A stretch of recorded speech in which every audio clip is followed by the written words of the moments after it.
رحمان نے تھاما ہوا ہے۔ السلام علیکم ویورز۔ قرآن حکیم میں ارشاد باری تعالیٰ ہے، اور کیا انہوں نے اپنے اوپر پر پھیلاتے اور سمیٹتے ہوئے پرندے نہیں دیکھے؟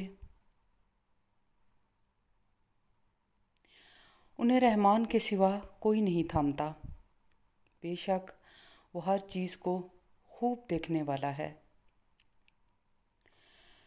ویورز، اس آیت کی شان نزول اس طرح ہے کہ اللہ تعالیٰ کفار مکہ کو اپنی قدرت کی طرف متوجہ کرتے ہوئے فرماتے ہیں کہ کیا کفار مکہ غافل ہیں اور انہوں نے اپنے اوپر ہوا میں اڑتے وقت پر پھیلاتے ہوئے اور سمیٹتے ہوئے پرندے نہیں دیکھے؟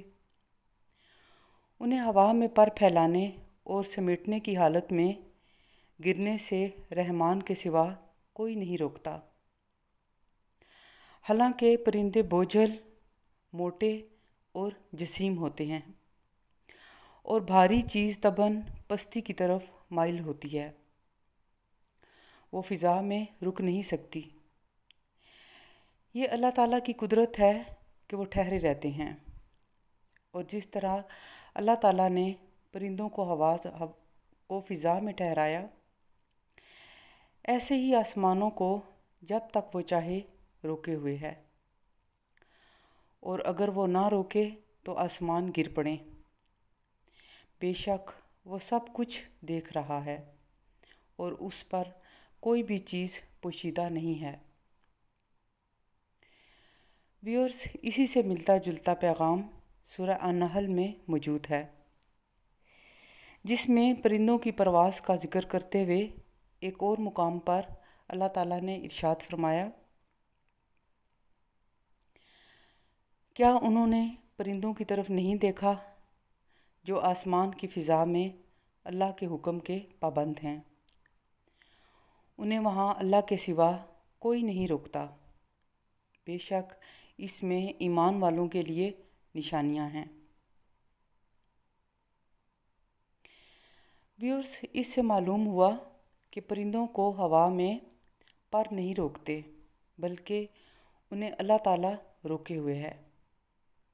اسی طرح فی زمانہ ہوا میں محو پرواز ٹنوں وزنی ہوائی جہازوں کو مشین اور انجن گرنے سے نہیں بچاتا، بلکہ انہیں بھی اللہ تعالیٰ ہی گرنے سے بچاتا ہے۔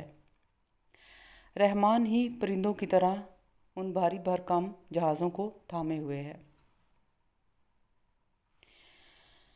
ویورز، روحانی دنیا میں صوفیاء کرام کے ہاں ایک اصطلاح استعمال ہوتی ہے، اسے بھی قبض اور بسط کی کیفیت کہتے ہیں۔ یاد رہے کہ سورہ الملک میں بھی پرندوں کی پرواز کے لیے پروں کو پھیلانے کے عمل کو بسط اور پروں کو سکیڑنے کے لیے قبض کے الفاظ استعمال ہوئے ہیں۔ ویورز، روحانیت میں بسط، انبساط، سرمستی اور شدید خوشی کے لیے استعمال ہوتا ہے، اور یہ کیفیت صوفیاء کرام اس وقت ایکسپیرئنس کرتے ہیں جب انہیں روحانی انعام و کرام سے نوازا جائے، مثلاً الہام، کشف، اعلیٰ ارواح سے ملاقات، سچے خواب اور دعاؤں کا پورا ہونا وغیرہ۔ اس میں انہیں اپنی کاوشوں کا صلہ اور پھل ملتا ہے، اس لیے ایک انتہائی خوشی اور سرمستی کا تجربہ ہوتا ہے۔ دوسری جانب قبض کا لفظ انقباض سے ہے، سکویز کرنا، جیسے پرندوں کا پرواز کے دوران پروں کو سکیڑنا۔ قبض سے مراد روحانی ڈپریشن ہے، اس میں انعام و کرام کا سلسلہ وقتی طور پر رک جاتا ہے، اور سالک کی روح ایک اندھیرے میں آگے کا سفر کرتی ہے، دی dark night of the civil. یہ وقت ان کے لیے بہت کٹھن اور مشکل ہوتا ہے۔ ویورز، صاحبان مجاہدہ اور طریقت کے اصل شاہسوار ان دونوں کیفیات میں